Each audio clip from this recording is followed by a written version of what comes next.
Hello friends, કેમ છો બધા? તમારી પોતાની ચેનલ નિશા પટેલ ગુજરાતીમાં તમારું સ્વાગત છે અને હું છું નિશા.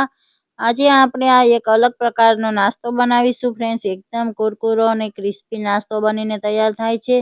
તમે આને એકવાર બનાવીને ડબ્બો ભરીને સ્ટોર કરી શકો છો. બાળકોને ટિફિનમાં કે પછી સાંજના નાસ્તામાં આપી શકો છો. બાળકોનો તો એકદમ ફેવરિટ બની જવાનો છે ફ્રેન્ડ્સ આ નાસ્તો. અને રીત એકદમ જ સરળ છે, તો ચાલો રેસીપીને જોઈ લઈએ. તો એના માટે મેં આ એક વાટકો ભરીને આ રીતના પાસ્તા લીધા છે, તમે જોઈ શકો છો ફ્રેન્ડ્સ. આ ઘઉંના પાસ્તા છે, તો આ રીતના વાટકાથી મેં 2 વાટકા ભરીને પાસ્તા લીધા છે. બજારમાં સૂજી પાસ્તા પણ મળે છે અને આ રીતના શેપના પાસ્તા છે, એ રીતે અલગ અલગ શેપના પણ પાસ્તા મળે છે. એક આ શેપમાં પણ પાસ્તા મળે છે, તમે જોઈ શકો છો. અને એક એલ્બો એટલે કે મેક્રોની પાસ્તા જેને કહીએ છીએ એ પણ મળે છે. તમને જે પણ પસંદ હોય અથવા જે પણ અવેલેબલ હોય તે તમે લઈ શકો છો. હવે આપણે આ પાસ્તાને કૂક કરવાના છે, તો આ મોટા વાસણમાં મેં પાણી ગરમ કરવા મૂકી દીધું છે. એમાં આપણે થોડું એવું મીઠું એડ કરી દેશું અને તેલ એડ કર્યું છે મેં 2 ચમચી જેટલું. હવે પાણી એકદમ ઉકળે ત્યાં સુધી આપણે એને ગરમ કરવાનું છે. ફ્રેન્ડ્સ, મારી એક નાનકડી રિક્વેસ્ટ છે, તમે મારી ચેનલને હજુ સુધી સબસ્ક્રાઈબ ન કરી હોય તો પ્લીઝ ચેનલને સબસ્ક્રાઈબ જરૂરથી કરી દો અને બેલ આઇકનને પ્રેસ કરી દો, જેથી મારી નવી વિડીયોની નોટિફિકેશન તમને મળતી રહે. અને આ રેસીપી તમને પસંદ આવે તો લાઈક જરૂરથી કરજો ફ્રેન્ડ્સ.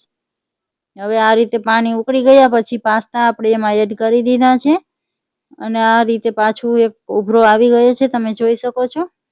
આપણે પાસ્તાને 5 થી 6 મિનિટ માટે કૂક કરવાના છે ફ્રેન્ડ્સ. પાસ્તા એકદમ ગળી જાય ત્યાં સુધી કૂક નથી કરવાના, પણ સારી રીતે સોફ્ટ થઈ જવા જોઈએ. આ રીતે ચેક કરીએ છીએ તો આ કટ થઈ જાય છે, તમે જોઈ શકો છો. એ પછી પણ હજી મેં 1 થી 2 મિનિટ માટે કૂક કર્યા હતા, કારણ કે પાસ્તા થોડા ઓછા કૂક થશે તો પછી એ નાસ્તો બનાવ્યા પછી થોડો હાર્ડ બની જાય છે, એકદમ કડક થઈ જાય છે. એટલે આપણે એને 80 થી 90% જેટલા કૂક કરવાના છે ફ્રેન્ડ્સ. અને એને કૂક થવાનો ટાઈમ પાસ્તા કઈ રીતના જાડા પાતળા છે એના ઉપર રહે છે. હું આ નાસ્તો અવારનવાર ઘણી વખત બનાવું છું ફ્રેન્ડ્સ. મારા બાળકોને બહુ જ પસંદ આવે છે. તમે પણ એકવાર આ રેસીપી જરૂરથી ટ્રાય કરજો. બહુ જ ટેસ્ટી રેસીપી બને છે ફ્રેન્ડ્સ. અત્યારે મેં તમને બતાવવા માટે આ રીતે તપેલામાં ગરમ કરીને બતાવ્યા હતા, નહીં તો તમે આને કુકરમાં પણ 1 સીટી કે 2 સીટી સુધી કૂક કરી શકો છો ફ્રેન્ડ્સ. હવે આ રીતે આપણે ગરમ પાણીમાંથી પાસ્તાને અલગ કરી લેશું. મોટા વાસણમાં લઈ લીધા છે અને થોડા એવા ઠંડા થાય એટલે હવે એમાં આ રીતે કોર્નફ્લોર એડ કર્યો છે મેં. તમે કોર્નફ્લોરની જગ્યાએ મેંદો અથવા તો ચોખાનો લોટ પણ એડ કરી શકો છો. આ રીતે મિક્સ કરી લેશું. આપણે ખાલી પાસ્તાને કોટ કરવાના છે કોર્નફ્લોરથી, તો 2 થી 3 ચમચી આપણે એડ કરીશું અને આ રીતે એકદમ ડ્રાય થઈ જાય ત્યાં સુધી આપણે મિક્સ કરી લેશું પાસ્તાને. આ પ્રોસેસ કરવાથી પાસ્તા એકદમ ક્રિસ્પી બનીને તૈયાર થશે અને તળતી વખતે તેલ નહીં ચડી જાય. તો એ રીતે મેં આ રીતે કરી લીધા છે. હવે આપણે આને પાછા બીજા વાસણમાં અલગ કાઢી લેશું, જેથી કરીને નીચે એક્સ્ટ્રા કોર્નફ્લોર હોય તો એ અલગ થઈ જાય, નહીતર તળતી વખતે આપણું તેલ ખરાબ થઈ શકે છે ફ્રેન્ડ્સ. એટલે આ રીતે આપણે પાછા પાસ્તાને અલગ કરી લેશું. આ તમે જોઈ શકો છો એક્સ્ટ્રા કોર્નફ્લોર છે એ હટાડી લેશું. હવે આપણે પાસ્તાને ફ્રાય કરવાના છે, તો તેલ ગરમ થવા મૂકી દીધું છે ફ્રેન્ડ્સ. એર ફ્રાયરમાં પણ આ રેસીપી બહુ સારી બને છે, પણ એર ફ્રાયર બધાના ઘરમાં નથી હોતું, એટલે હું તમને આ રીતે તળીને બતાવું છું. તો આપણે ફૂલ ગરમ તેલમાં હાઈ ફ્લેમ પર પાસ્તાને ફ્રાય કરવાના છે. આ રીતે થોડા થોડા કરીને પાસ્તાને એડ કરી દેશું, એક વખતમાં જેટલા આવે એટલા.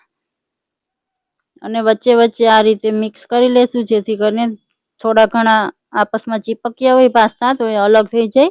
એમ તો ચોટતા નથી ફ્રેન્ડ્સ, સારી રીતે અલગ અલગ જ રહેશે. આ રીતે અલટ પલટ કરી લેશું. જેમ જેમ પાસ્તા તળાઈ જશે એમ બબલ્સ બનવાના ઓછા થઈ જશે અને એમાં તડતડ કરતી આવાજ જે આવે છે એ પણ ઓછી થઈ જશે ફ્રેન્ડ્સ. આ રીતે પાસ્તા ઉપર આવી જશે, એનો કલર પણ થોડો એવો ચેન્જ થઈ જશે, ત્યારે આપણે તેલમાંથી કાઢી લેવાના છે.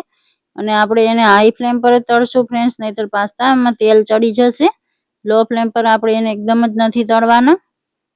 અને એ જ રીતે આ બીજો બેચ પણ મેં એડ કરી દીધો છે ને બધા પાસ્તા તળીને તૈયાર કરી લીધા છે. હવે આપણે એના માટે મસાલો બનાવીશું. તો આ એક મિક્સરનું જાર લીધું છે, એમાં મેં અડધી ચમચી ચટણી એડ કરી છે, લાલ મરચું પાવડર. આ વધારે તીખું નથી ફ્રેન્ડ્સ, કાશ્મીરી લાલ મરચું છે. 1 ચમચી ચાટ મસાલો પાવડર એડ કર્યો છે. તમે આમાં આમચૂર પાવડર પણ એડ કરી શકો છો ફ્રેન્ડ્સ. અને આ 1 ચમચી મેં પેરી પેરી મસાલો એડ કર્યો છે. અને થોડી એવી અડધી ચમચી જેટલી ખાંડ એડ કરી છે. તો આનો તીખો ખાટો મીઠો ટેસ્ટ બહુ સરસ લાગે છે ફ્રેન્ડ્સ. બધા મસાલાને ક્રશ કરી લેશું. અને પાસ્તા પણ થોડા ઠંડા થઈ ગયા છે, એના ઉપર આપણે મસાલો એડ કરી દેશું. આ રીતે મસાલો એડ કરીને આપણે એને અલટ પલટ કરીને આ રીતે ટોસ કરશું, તો મસાલો સારી રીતે મિક્સ થઈ જાય. તો એકદમ ટેસ્ટી અને ચટપટા મસાલાથી ભરપૂર પાસ્તા બનીને તૈયાર છે ફ્રેન્ડ્સ. આને તમે એરટાઇટ ડબ્બામાં ભરીને સ્ટોર કરી શકો છો. તો તમને આ રેસીપી કેવી લાગી ફ્રેન્ડ્સ? સારી લાગી હોય તો લાઈક કરી દેજો. તમારા ફેમિલી અને ફ્રેન્ડ્સ સાથે શેર જરૂરથી કરજો. અને કમેન્ટ કરીને જરૂરથી જણાવજો. મળીએ છીએ આવી જ નવી રેસીપી સાથે. Thank you for watching.